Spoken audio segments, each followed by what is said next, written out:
muito bom dia para você que está grudado aqui na nossa programação. Bem-vindos. Vivendo Bem está no ar. É um prazer, mais uma vez, invadir aí, né, o seu espaço, a sua casa, nessa manhã de sábado, para levar para você informações de saúde, tá? Eu vou começar o programa apresentando a vocês um convidado muito especial que está vindo pela primeira vez. É o Dr. Adson Cordeiro, ele que trabalha como psiquiatra e que veio debater um tema muito importante aqui com a gente. Bem-vindo. Bom dia, Dr. Adson. Bom dia. Prazer, viu? Lhe receber. Igualmente. Que seja a primeira de muitas vezes, porque a gente tem muito tema, né, envolvido aí com a psiquiatria que está em alta e que as pessoas têm muita dúvida. Certo. Para mim também é um grande prazer estar aqui presente e poder passar para a população informações de grande valia, né? Tirar dúvidas. Afinal de contas, a psiquiatria, como bem falado, está na moda, né? Está aí presente nas novelas, está aí no nosso dia a dia, né? Então, realmente é um grande prazer estar junto com vocês. Muito bacana. Eu acho que além de estar na moda, eu acho que é porque realmente a gente começou a notar que todos esses assuntos interferem em todas as nossas áreas da nossa vida. Doutora Janine Calisto aqui mais uma vez, nossa psicóloga querida. Obrigada por ter vindo. Eu que agradeço, Dani. Sempre um prazer estar aqui. Muito bom. Hoje a gente vai falar um pouquinho sobre dois temas que se confundem, mas que são diferentes, tá? Eles vão explicar por quê. A gente vai falar de bipolaridade e borderline. E eu vou começar perguntando a você, doutor Adson, são diferentes, são coisas totalmente distintas. Sim, são diferentes, né?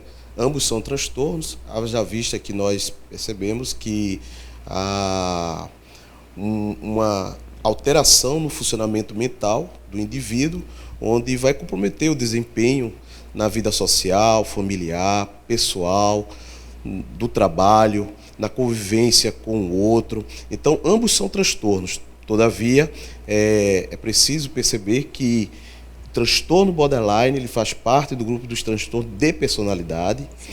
E o transtorno bipolar faz parte dos transtornos do humor, do afeto, certo? Que aí está a grande característica diferente. Sim. Para a gente entender direitinho como é que cada profissional entra nesse contexto, doutora Janine, a gente sabe que as pessoas que estão em casa, às vezes, confundem um pouco mesmo o trabalho de um psicólogo e de um psiquiatra. Vamos explicar para quem está em casa, esclarecer isso? Isso, é verdade. É muito comum, né, essa dúvida. Inclusive, quem procurar primeiro, se o psicólogo ou o psiquiatra, né? Sim. Mas eu diria que não existe exatamente uma regra. Muitas vezes acontece, e eu costumo falar que um bom psiquiatra, quando ele identificar a necessidade do processo psicoterapêutico aliado, ele vai indicar para um psicólogo e vice-versa. Um bom psicólogo, quando ele identificar que existe a necessidade de redirecionar também, né, aliar o tratamento psiquiátrico, ele também vai estar fazendo esse direcionamento, né? Mas de uma maneira bem no senso comum, bem didática, eu diria que o psiquiatra ele vai administrar a medicação. O psicólogo não pode administrar medicamentos, né?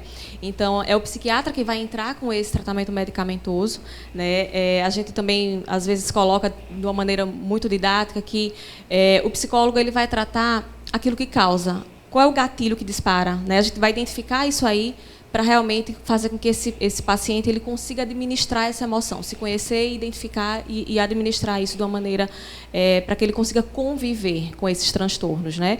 E o psiquiatra ele vai realmente na causa, né? No sintoma, né? Naquilo que ele está sentindo. Entendi. Quer comentar, doutor Adson? Sim.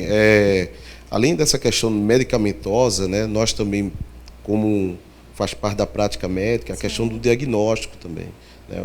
O psiquiatra ele tem também essa responsabilidade de dar o diagnóstico, porque uma vez firmado o diagnóstico correto, você tem como tratar corretamente. Né? Verdade. Então, claro que é um trabalho em conjunto, o psiquiatra ele trabalha em conjunto com o psicólogo, afinal de contas é sabido, através dos estudos, que a associação psicofarmacológica e psicoterápica, elas aliadas, elas realmente têm melhor sucesso no tratamento do indivíduo.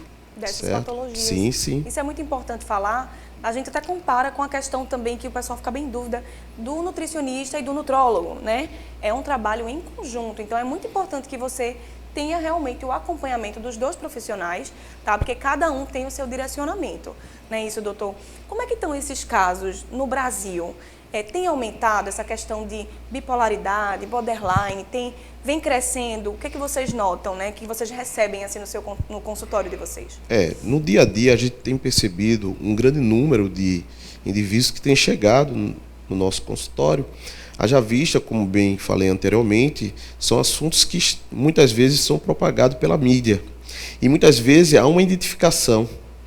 Apesar que muitas vezes o indivíduo ele não se reconhece no primeiro momento, mas a partir do momento que quando ele começa a perceber alguns traços, algumas características que é visualizado numa novela, como eu bem falei no início, né?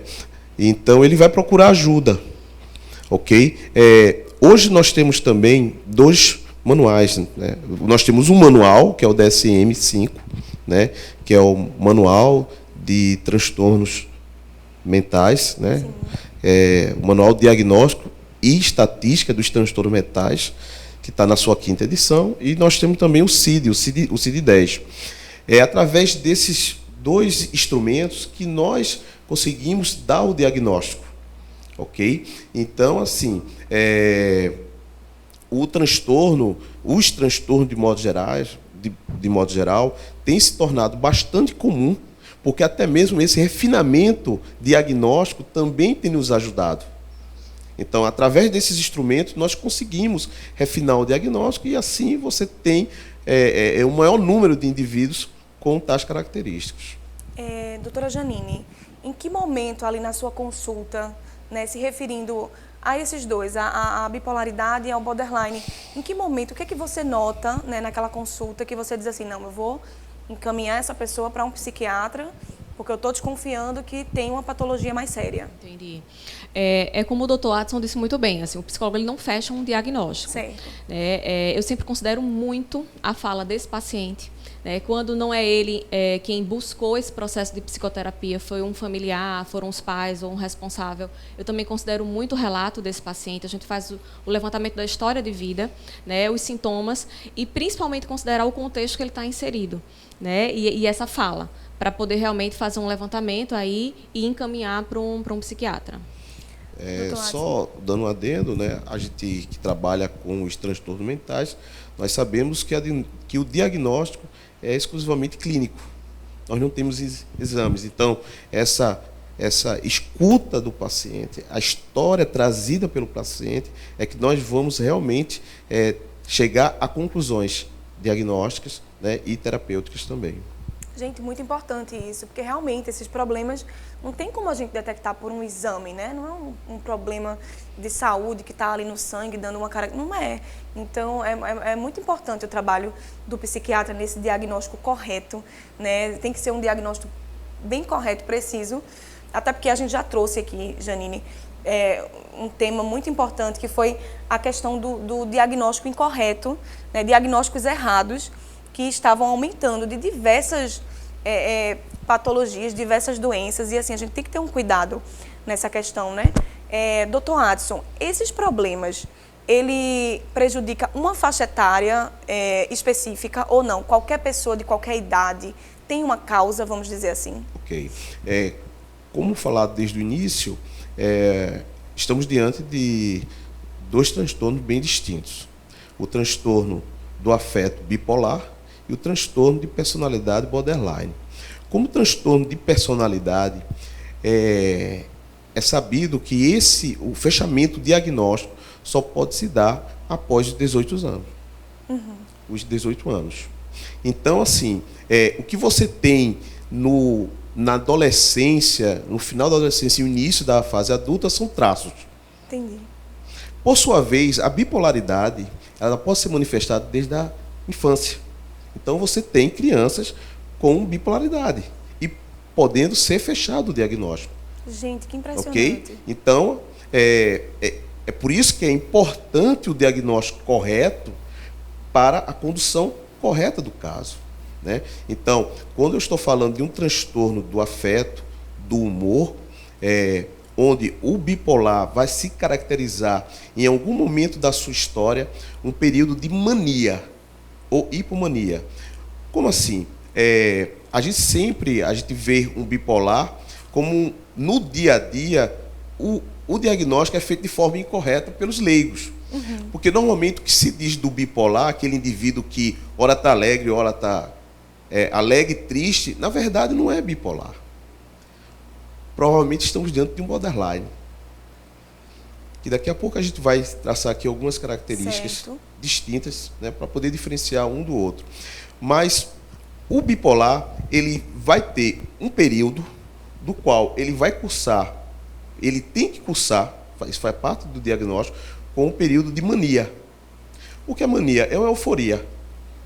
Entendi. É uma euforia exacerbada, uma alegria exacerbada.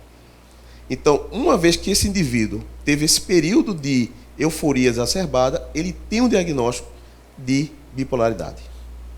Gente, incrível. Por sua vez, é sabido que a maioria dos indivíduos, eles cursam muito mais com a depressão.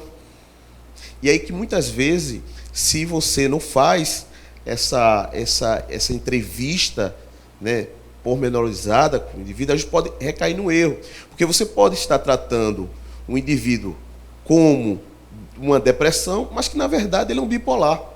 Porque a condução medicamentosa, ela é diferente. A condução terapêutica, ela é diferente. Por sua vez, o borderline, ele também vai ter variações do humor. Só que diferente do bipolar, que você tem um período considerável, o bipolar não, ele tem uma apresentação extremamente flutuante. Ele tem mudanças bruscas e abruptas do seu humor. Então, num dia ele pode estar flutuando de acordo até mesmo com a temperatura, com o tempo, com o clima, com o que ele recebeu de informação do outro. Então, assim, quando a gente diferencia basicamente o transtorno de borderline e bipolar, você mais ou menos vai ter, olha, o bipolar, ele tem um período considerável da alteração do seu humor. Já no borderline, você tem mudanças bruscas do seu humor. Certo? Então, é extremamente importante esse contato com o paciente, essa conversa, né, de realmente observar o que ele está falando para diagnosticar corretamente, né, doutor? A história clínica, a anamnese, ela é de fundamental importância para o diagnóstico. Uma coisa que eu gostaria de dizer é que o borderline, ele é caracterizado por dois tópicos: instabilidade e impulsividade. Quando eu falo de instabilidade, eu estou falando que ele tem uma instabilidade nas relações interpessoais, uma instabilidade no afeto e uma instabilidade na autoimagem, na sua autocrítica.